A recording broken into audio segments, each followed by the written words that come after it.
A'oudou billah minash shaitanir rajim, bismillahir rahmanir rahim, assalamu alaikum. Je cherche la protection de Dieu contre le Satan le lapidé, de par le nom de Dieu tout clément et tout plein de miséricorde, que la paix soit sur vous. Israël, juif, sioniste, le triptyque d'une identité inventée. Cette vidéo, elle n'est pas faite pour faire du bug, mais pour expliquer un sujet trop important et d'actualité. Je vous serais reconnaissant de prendre du temps de tout visionner, sinon ça n'a aucun intérêt et après vous ne pourrez pas donner un avis avec discernement. Je vous remercie beaucoup. Le Moyen-Orient apparaît aujourd'hui comme un laboratoire où des alliances politiques contradictoires et d'intérêts douteux se nouent sur des types de sociétés qui s'ébauchent dans des phénomènes essentiels pour l'évolution socio-culturelle internationale.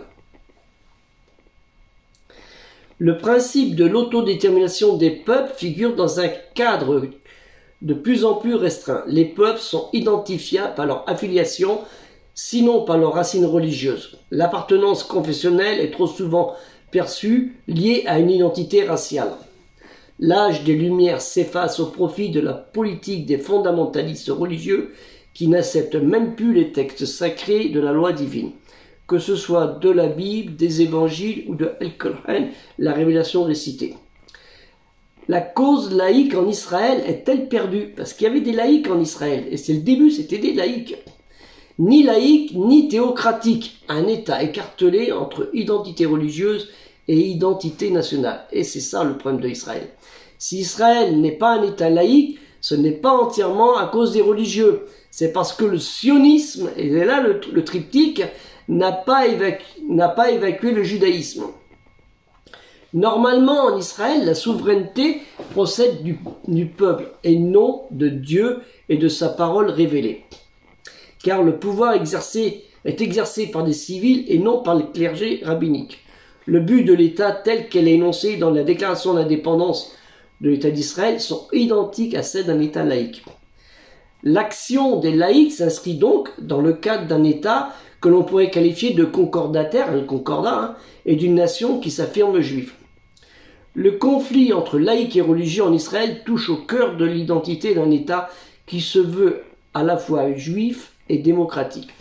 Et c'est pareil dans toute cette zone géographique pour les pays musulmans. Le sionisme, ce qui veut dire retoration, c'est le mont Sion Har-Sion, c'est une des collines qui se trouve à Jérusalem, au sud-ouest de Jérusalem.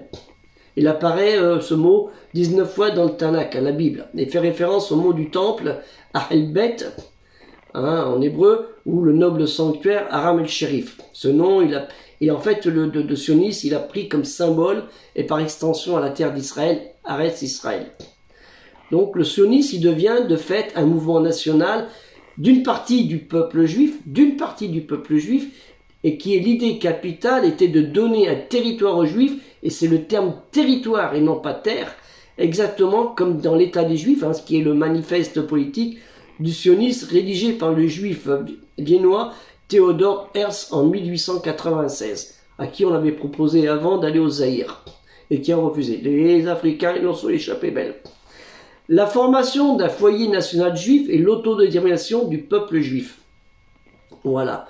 Ce projet ne pouvait que s'incarner qu'à un endroit pour des raisons historiques et mémorielles. La Palestine, la terre d'Israël, Eretz Israël, terme qui a été utilisé tant par les juifs et les chrétiens, et connu aussi chez les musulmans, pour un autre mot, que le nom de terre sainte en hébreu, Eretz HaKodesh, El-Ard Mukadasa ou El-Adiyar El-Mukadasa. Qu'est-ce qu'ils disent les textes sacrés? Je parle de la Bible, la Torah, en fait le Deutéronome, le Devarim, dans le Tanakh, qu'on nomme aussi parole, au chapitre 34, verset 4. Quand Moïse il interdit de rentrer dans la terre promise, Eretz Israël, Ard Mead, vers laquelle il a conduit les Hébreux à la sortie d'Égypte, et il observe de loin le pays de Canaan, Eretz Canaan, du haut de la montagne. Et il meurt, certains disent, vers 120 ans. Il est dit, au verset 4, « L'Éternel lui dit à Moïse, voici le pays de Haaretz, un pays à Haaretz, en hébreu ça veut dire ça, que j'ai confirmé par serment à Abraham, à Isaac et à Jacob. Savoir à ta postérité je le donnerai, je te l'ai fait voir par tes yeux, mais tu ne passeras pas. Tu as vu, mais tu ne passeras pas. Et ça, c'est confirmé dans un passage, deux passages de la révélation récitée, Al-Qur'an, la révélation récitée, au chapitre 17, sourate Israël, voyage nocturne, qu'on nomme aussi Bani Israël, les enfants d'Israël, hein, verset 104, verset 17, 104. Et après lui, c'est-à-dire à la mort de Moïse, à Moussa, alayhi salam, nous dîmes aux fils d'Israël, habitez la terre. Hein, en fait, la terre sainte, ce pays du Levant, Et lorsque viendra s'accomplir la réalisation de la promesse de la vie future, dernière, nous vous ferons venir en foule. Hein, Israël, c'est le nom qui avait été donné en fait à Jacob, Yacoub. Hein, et sa descendance s'appellera les bénis Israël, les 12 tribus d'Israël. Donc, et l'on retrouve une confirmation de ce texte, de cette parole de Dieu, Allah Ta'ala le Très-Haut, chapitre 7, Al-Araf, dans le Purgatoire, verset 737. Et nous avons fait hériter au peuple, c'est-à-dire les communautés des Hébreux descendants des enfants d'Israël, de ceux qui avaient été abaissés, c'est-à-dire opprimés, les contrées orientales et occidentales, c'est-à-dire le levant de la terre, que nous avons bénis. Et la très belle promesse de ton Seigneur sur les enfants d'Israël s'accomplit pour prix de leur endurance. Et nous avons détruit ce que faisait Pharaon de son peuple, ainsi de ce qu'il construisait. Donc, on ne va pas pouvoir mettre en doute la parole de Dieu. Hein. Moi, je fais ce que je peux. Ça ne veut pas dire, toutefois, que les descendants de ceux qui sont installés à la conquête arabe en 636 n'avaient pas leur place sur le territoire. Hein, ils ont cohabité pendant des siècles avec les autres populations.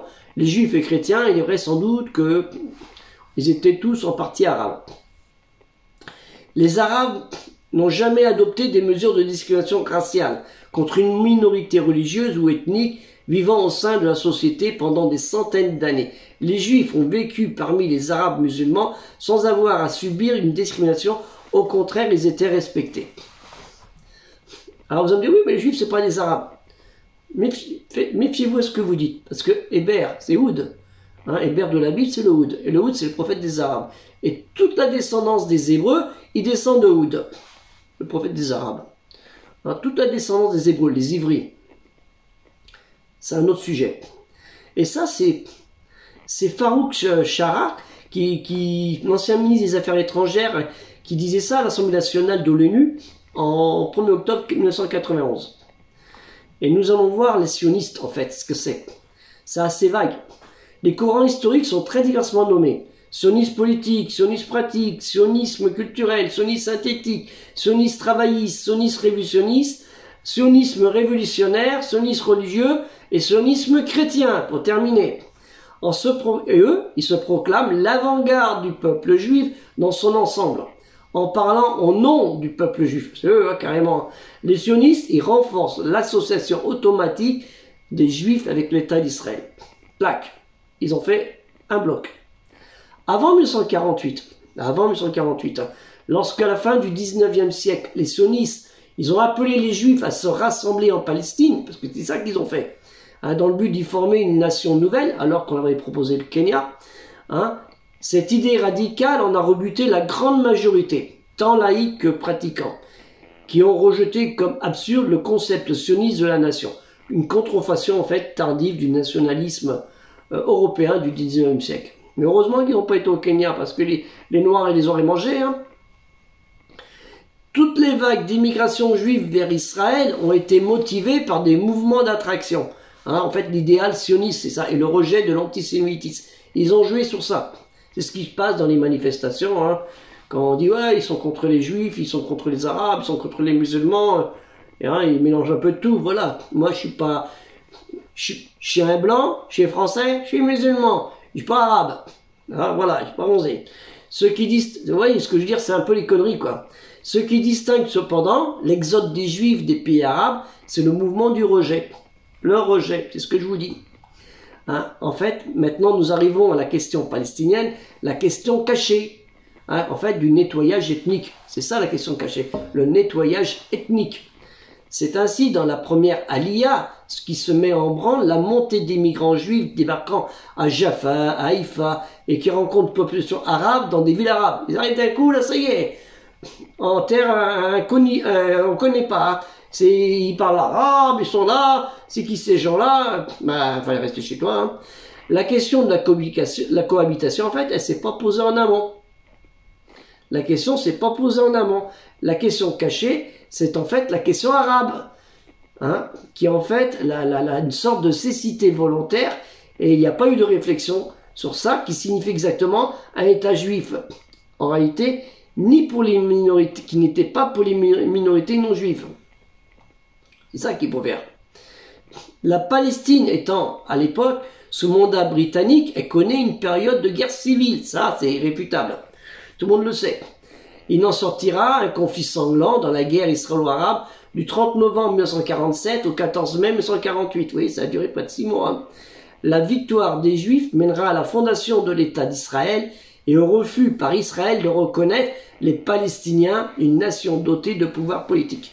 Ils ont toujours refusé aux Palestiniens une nation dotée de pouvoir politique. D'où ces conflits qu'on a. Le temps de la Nakba, c'est ça en fait, hein, la catastrophe, le désastre, lancera l'exil forcé de 900 000 Palestiniens qui ont dû fuir ou seront chassés de leur terre, carrément. Ah oui, coup de pied dans le cul. Hein.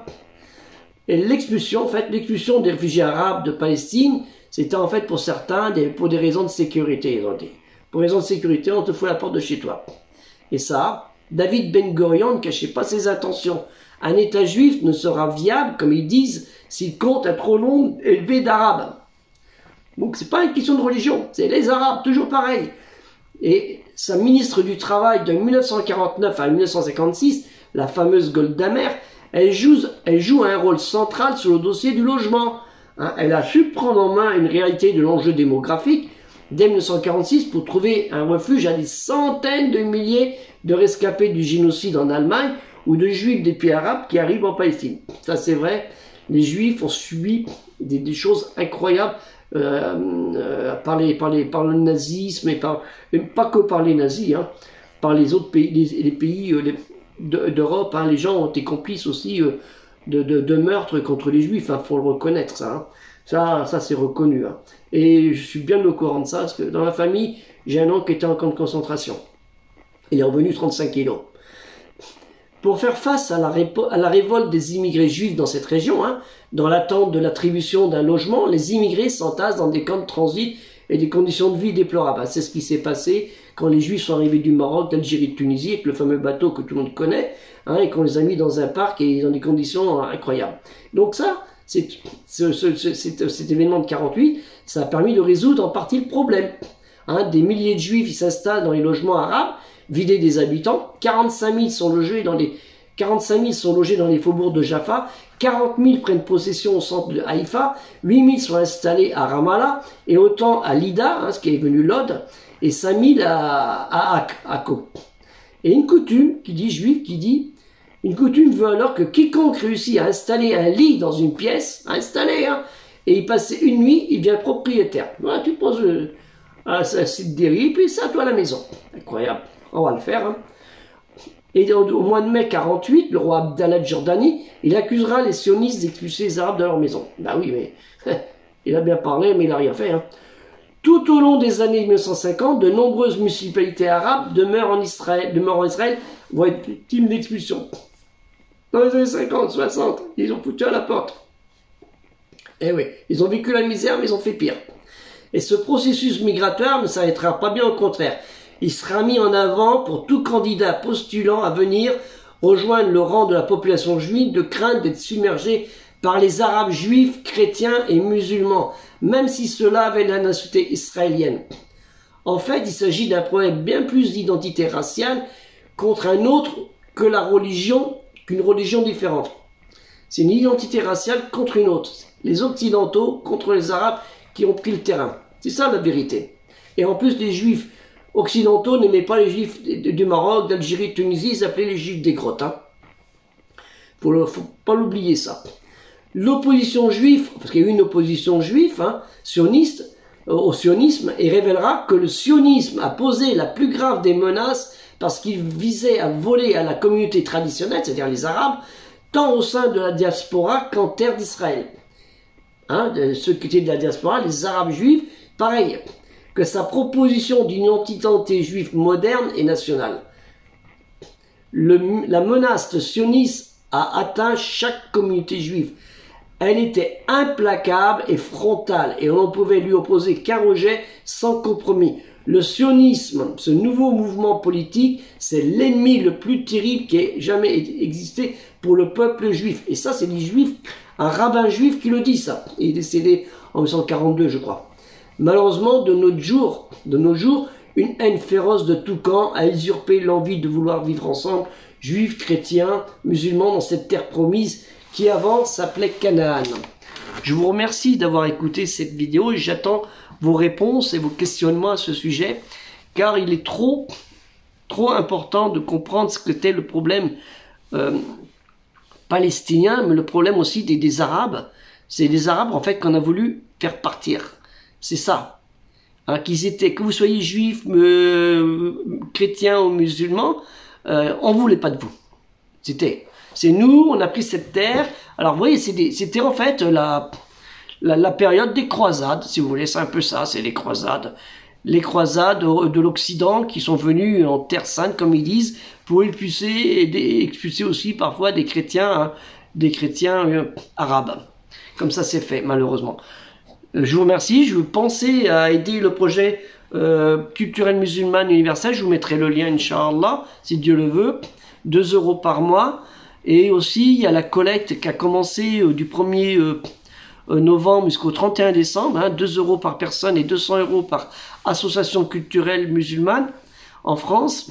J'ai prévenu plus de 400 organisations, donc j'espère qu'ils vont faire quand même l'effort de ne pas jeter mon mail à la poubelle et de faire un travail aussi là-dessus, parce que on n'a pas envie de revoir comme dernièrement, paraît-il, un imam s'est mis à insulter des gens.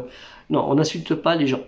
On doit le respect. Le prophète Mohammed, il nous a pas inculqué la haine, la violence et le mépris vers qui que ce soit.